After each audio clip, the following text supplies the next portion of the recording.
Disclaimer: this story explores mature emotional themes and complex relationship dynamics. It is intended for a general adult audience and does not contain explicit material. Viewer discretion is advised. It started with silence. Not the kind that creeps in after a fight or lingers in an awkward pause, but the kind that feels loud. The kind that makes your skin prickle. He sat down just a little too near, like someone who needed to be near someone, but wasn't sure how to ask for it. His shoulder barely brushed mine.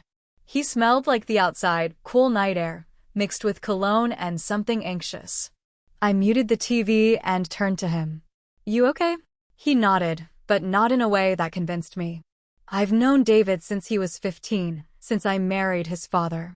He's always been polite to a fault, almost too careful. Like he's constantly running his thoughts through a filter before he speaks.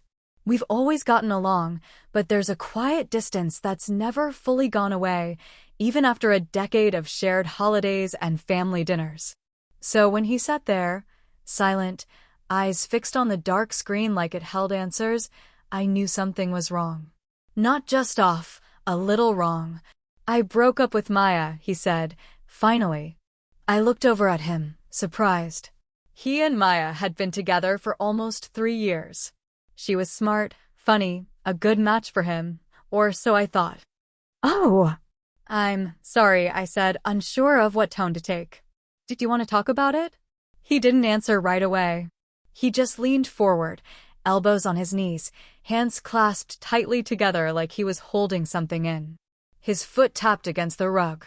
Then he sighed and shook his head. "It's not really about that," he said. "Not exactly." There was something about the way he said it, the way his voice dropped, almost like he didn't want me to hear it, but couldn't keep it in either. He turned to look at me, finally meeting my eyes. And there was something there, something raw and unfiltered that I'd never seen before. Something that made my heart pound in a way I didn't understand. "I need to tell you something," he said. Then he looked away. He didn't look at me after he said it. Just stared straight ahead like whatever was on his mind would disappear if he didn't name it. "I need to tell you something." I waited. Silence stretched between us again, thicker now, pulsing with unsaid things. "Okay," I said gently. "Whenever you're ready." He ran a hand through his hair, fingers tugging at the strands. It was a nervous tick I'd seen 100 times over the years. Before tests, during hard conversations with his dad, after his mom died. Right. His mom. That wound never fully closed. She passed when David was 14. I met his father a year later. And while I was never meant to replace her, stepping into their lives meant stepping into a space where grief had already unpacked and made itself at home. At first, David barely spoke to me. He wasn't rude, just unreachable. He kept walls up so high I couldn't even see over them. But over time, slowly, cautiously, he let me in. Little things. Asking for help with college applications. Letting me proofread his essays. Even once asking my advice on how to apologize to a girl he ghosted in high school. We'd built something. A quiet trust. But right now, that trust felt like it was teetering on a ledge. "It's not something I can just blurt out," he said finally, voice low. "It's complicated." "David," I said, turning to face him, "you don't have to tell me anything you're not ready to. But if you brought it here to me, it probably means it's been weighing on you for a while." He glanced at me then. Just for a second. And in that second, I saw it. Guilt. Fear. Something else, too, harder to name. "I didn't mean to come here," he said. I got in my car and I started driving. I was supposed to go to Sam's place, but I ended up in your driveway. I didn't even know I was coming here until I was at the door. That told me more than anything else had. Sometimes the people we run to aren't the people we think we trust. They're the ones we need to trust, even if it's messy, even if it's complicated. I wanted to ask him more, but I didn't. I just sat there, letting him sort through whatever storm he was caught in. "I didn't break up with Maya because of a fight," he said suddenly. "There wasn't a big argument. No betrayal. She's good. Kind. But I've been lying to her. And to myself. And I couldn't keep doing it. My stomach tightened. I didn't know where this was going, but I had a feeling it wasn't going to be simple. About what? I asked carefully. He hesitated. His eyes flicked to me, then back to his hands. About what I want. Who I want. About what's been going on in my head for a long time. Longer than I ever admitted to anyone. He sounded scared, like he didn't trust his own voice. And I didn't dare say anything to break the moment. The air felt charged, heavy with tension I couldn't place, but definitely felt. Every second dragged. Every breath sounded louder than it should. He opened his mouth like he was about to speak, finally, and then stopped. From the hallway, the front door opened. Keys hit the table. My husband's voice called out. David sat up straighter. His back pulled away from mine. Hey, you guys still up? His dad called. David's expression changed in an instant. Whatever he was about to say vanished. Locked away again. Yeah, I called out. We're just talking. David looked at me one more time. And I knew we weren't done. I didn't sleep that night. Not really. Even after David left, quietly, barely saying goodbye, I just laid there in bed next to my husband, staring at the ceiling, trying to make sense of what hadn't been said. He came back to me when his relationship fell apart. He sat beside me when he needed someone. And whatever he was about to confess before his dad walked through the door, it wasn't small. It wasn't casual. It was loaded.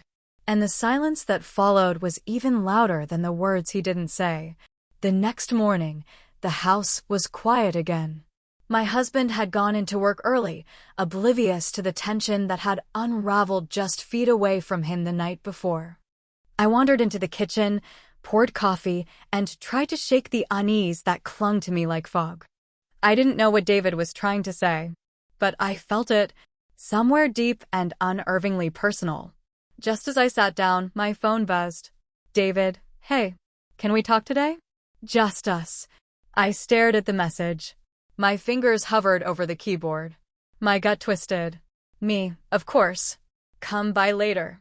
It didn't feel like the right thing to say. But I didn't know what the right thing was anymore. David showed up around 6 p.m. Again, no announcement, no knocking. Just the door creaking open and the sound of his footsteps in the hall.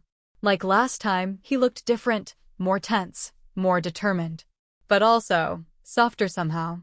Like he'd stopped fighting himself for a moment and was finally ready to say it out loud. We sat in the same place on the couch. No TV this time. No buffer. I didn't mean to scare you last night, he said first, avoiding eye contact. I just needed to talk to someone who knows me. Someone I trust. You didn't scare me, I said honestly. But you worried me. He nodded slowly. I've been carrying something for a long time. I kept trying to convince myself it was just confusion, that I'd outgrow it. But it's been years. And it's still there. Stronger, even. I waited. I wasn't going to fill the silence for him this time. I could tell he needed to own this moment. I never told Maya. I didn't tell anyone. Not even my best friends. But I think I started to feel something for someone I shouldn't have. My chest tightened. He looked up then. Straight into my eyes. And it hit me all at once, not in his words, but in the way he looked at me. Something fragile and terrifying and unspoken passed between us. You mean me, I said quietly. He didn't answer. He didn't have to. My stomach dropped. I wasn't sure what I expected, but this? Not this. He ran a hand over his mouth, frustrated. I know it's wrong. I know how it sounds. I've tried to talk myself out of it. Tried to forget. I thought maybe if I left Maya, got some space, it would fade. But it's not going anywhere. I couldn't breathe for a moment. This can't happen, David, I said, my voice barely audible. You know that. I know, he said quickly. I'm not asking for anything. I needed you to know. I needed to stop lying. We sat in that silence again, except now it was different. Now, the weight had a name. But just as I started to speak, the front door creaked again. A second voice, female, called out, David? We both froze. Maya's voice. David? Maya's voice hung in the air like a gunshot. He stood up so fast the coffee table shook. I could see panic flash across his face, real panic, not the kind that comes from getting caught in a lie, but the kind that hits when you realize you're standing on the edge of a cliff and there's no way back. "What is she doing here?" I asked, low and sharp. I didn't know she'd come," he said, stepping toward the hallway, frozen between fight and flight. "She's not supposed to be here." Too late. Maya stepped into the room like she already knew something was wrong. Her eyes swept over the scene, David standing stiff near the couch, me still seated, silent, holding a tension you could almost taste. Her smile faded. "I texted you," she said to him, frowning. "You didn't answer." "I figured I'd just swing by and talk in person." "I thought you were staying at Sam's." He didn't move. She turned to me, her expression changing. "Hey. Sorry, I didn't mean to intrude. I need to talk to him." She could feel it, too. The static in the room. The weight. "I'll give you two some space," I said, standing, keeping my voice neutral. "No," David said, too fast. "Don't." Maya blinked. "What?" He looked at both of us like the floor had vanished beneath his feet. "I can't keep pretending everything's fine," he said, quieter now, but more certain. "I've already said too much tonight. I don't want to hide anymore." Maya's face went pale. "What's going on?" I felt something knot deep in my chest. I didn't want to be here. Didn't want to witness whatever this was turning into. But walking away felt like admitting guilt for something I hadn't asked for. Something I didn't want.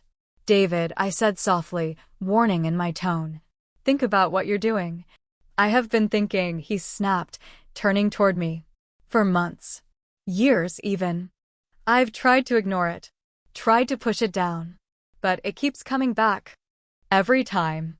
Maya stared at him, confusion sharpening into something closer to dread.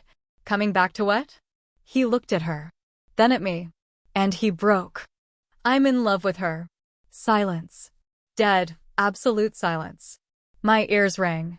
My stomach turned. Maya's mouth parted, like she couldn't process what she just heard. Like she wanted to laugh but couldn't find the air. "With her," she said, slowly, pointing to me as if she couldn't even form the sentence. David didn't answer. Maya let out a sound, half laugh, half gasp, and stepped back. "Is this some kind of joke?" "It's not," he said quietly. "I wish it was." I tried to step in, to control the fire before it burned everything down. Maya, but she was already moving toward the door. No, this is insane. I came here to fix things, David. To talk. And you're standing here telling me you're in love with your stepmother." I flinched at the word. He reached out as if to stop her, but she pulled away. "Don't," she said. "Don't touch me." The door slammed hard behind her. And then it was just us again. David stood there, breathing heavy, eyes glassy. "I didn't mean for it to come out like that," he whispered. "You never should have said it at all," I replied, voice shaking. And that's when we heard footsteps again. Not Maya this time. My husband was home. The door clicked shut behind my husband, and for the second time that night, time stopped. He didn't hear what David had just said. He didn't see Maya's expression before she stormed out. But the way we were standing, the rawness in the air, he felt something. He paused in the hallway, looking from me to David. His voice was casual, but there was a crease between his brows. "Everything okay?" Neither of us answered right away. David turned toward the window. I sat back down, too fast.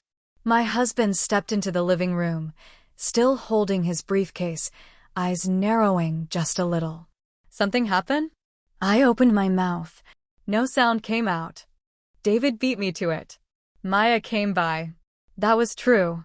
But only a sliver of it. "She and I had a fight," he added. "It got messy." My husband sighed and dropped the briefcase by the door. "That's what I heard this morning." "You two broke up?" David nodded. He walked into the kitchen, grabbed a beer from the fridge. The silence tightened around us again, threatening to snap. "She okay?" he called out. "I don't know," David said, flat. "She left pretty upset." That, too, was the truth. But not the truth. I stood up, heart pounding so loud I thought maybe someone could hear it. I was about to tell my husband something, not everything, but something, when my phone buzzed again. I glanced down. Maya, I think you deserve to know what's going on. Call me when you're alone. I felt the blood drain from my face.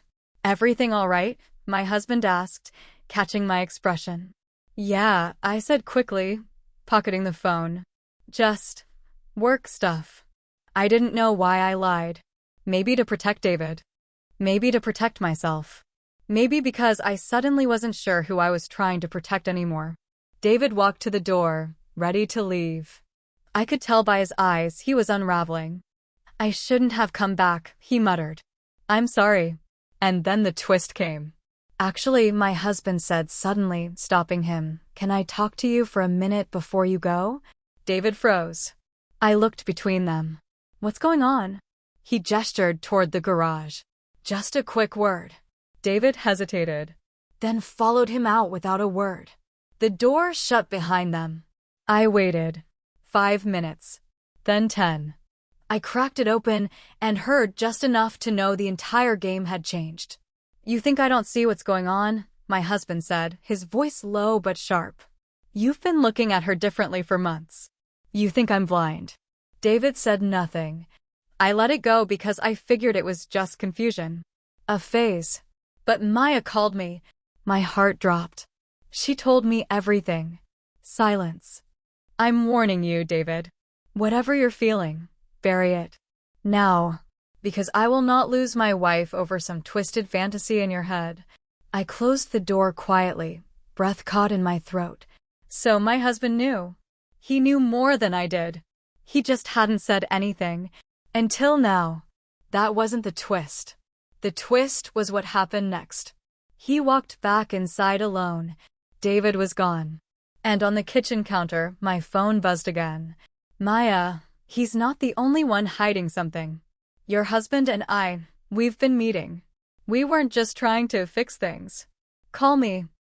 I didn't call Maya. Not right away. I just stood there, phone in my hand, staring at her message like it was written in another language. Your husband and I, we've been meeting. It didn't even make sense at first. Not in the middle of everything else. But the longer I stood there, the more it started to. The late nights. The vague excuses. Her showing up uninvited. My husband staying quiet when David unraveled. None of it was random. None of it was just coincidence. I was at the center of something I never saw coming. By the time I walked into the kitchen, my husband was seated at the table, sipping his beer like it was any other night. Like he hadn't just threatened his son. Like he wasn't holding back something explosive. So, he said casually, What did Maya want? I didn't sit down. You tell me. He raised an eyebrow, not quite surprised. Just prepared. She said you've been seeing each other, I said, voice calm, too calm. Privately. He paused, just for a second. Then shrugged. It's not what you think. Then what is it? She came to me about David. A couple of months ago. Said she was worried. Said he wasn't himself. She thought maybe he was hiding something big. So we talked. That's not all she said. He met my eyes then, finally really looking at me. She said some things. Things I didn't believe at first. Did you believe them eventually? His silence told me everything I needed to know. I sat down. Slowly. You thought I wanted this? I asked. That I encouraged it? I didn't know what to think. The way he looks at you. The way you soften around him. I shook my head. He's your son. And I've done nothing but try to hold this family together while everyone else is falling apart. He didn't argue. He didn't defend. And that was worse. Do you love her? I asked suddenly. The question came out before I even knew I was going to say it. Maya? He looked away. That was my answer. I stood. The room felt smaller than it had a minute ago. I don't know what's worse, your silence, or the fact that you believed her over me. He sighed and stood, but I was already walking away. Toward the front door. Where are you going? I don't know, I said. But I can't stay here right now. I drove without thinking, just like David had a few nights ago. No destination. Just motion. I ended up at the park, the one near David's old high school. I sat on a bench, phone still in my hand. I finally called Maya. She picked up immediately. Did you tell him? She asked. I told him everything I knew. He already knew most of it. She was quiet. Why did you message me? I asked. Because I wanted to hurt him, she said. And maybe you. For a second. But also, because I didn't want him to be alone in this. He's not okay. I know. I don't think he ever has been. Not really. Then she said something that hit harder than anything else that night. He loved you in a way he didn't know how to handle. And maybe you didn't either. She hung up. I didn't cry. I just sat there, letting the cold settle in. A few minutes later, a car pulled into the lot. I looked up, already knowing who it was. David stepped out, hands shoved in his jacket pockets.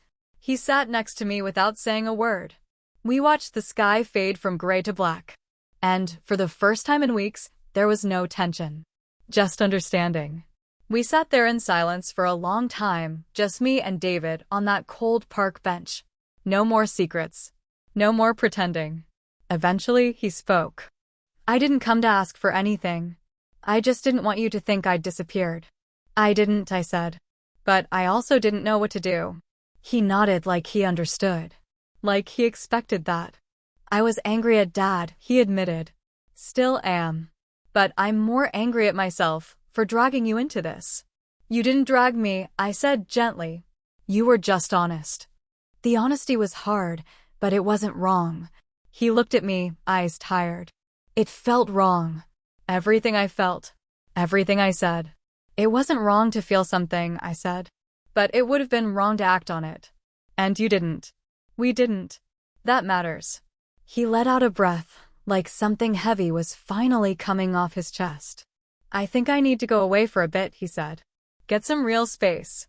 Not from you, just from all of this. From everything. I think that's smart. We didn't say goodbye. We didn't hug. We just sat for a few more minutes, like we were both honoring what had been felt, but choosing not to feed it. Back home, things weren't the same, and they never would be. My husband and I had a long talk. Several, actually. We didn't yell. We didn't fight. We just laid it all out. His mistrust. My silence. The choices we both made that pushed us further apart without even realizing it. And we agreed, maybe this chapter was over. Not because of David. But because we'd stopped being honest with each other a long time before he ever sat on that couch. We separated a few weeks later. No courtroom battles, no screaming matches. Just two adults quietly accepting that something had run its course. As for Maya, she and I talked once more. She apologized not for feeling betrayed, but for how she handled it. I forgave her. Not because I had to, but because holding on to all that pain wouldn't help anyone heal. Months passed. David moved to another state. He started therapy. I started writing again, something I'd let fall away when everything got heavy. And slowly, the noise in my head quieted. This story doesn't have a fairy tale ending. No perfect wrap-up. No neat bow. But that's real life. David and I still talk, rarely, but honestly. There's respect there now. Distance, too. The kind that's healthy. The kind that keeps things from getting twisted again. What I learned through all this is simple. Love doesn't always look like what you expect. Sometimes it's confused. Sometimes it's messy. And sometimes the most loving thing you can do for someone is let them go, especially when the lines start to blur. We are all human. We all want to be seen, to be understood. But when that desire starts to hurt others or ourselves, it's time to step back and ask, is this love, or is this loneliness wearing a mask? Did you enjoy the story? What kind of stories would you like to hear next? Drop your thoughts in the comments. I'd love to hear from you. And if you've ever found yourself in a situation that challenged your boundaries or tested your heart, you're not alone. We've all been there in one way or another. Thanks for watching. Stay kind, stay grounded, and take care of your heart.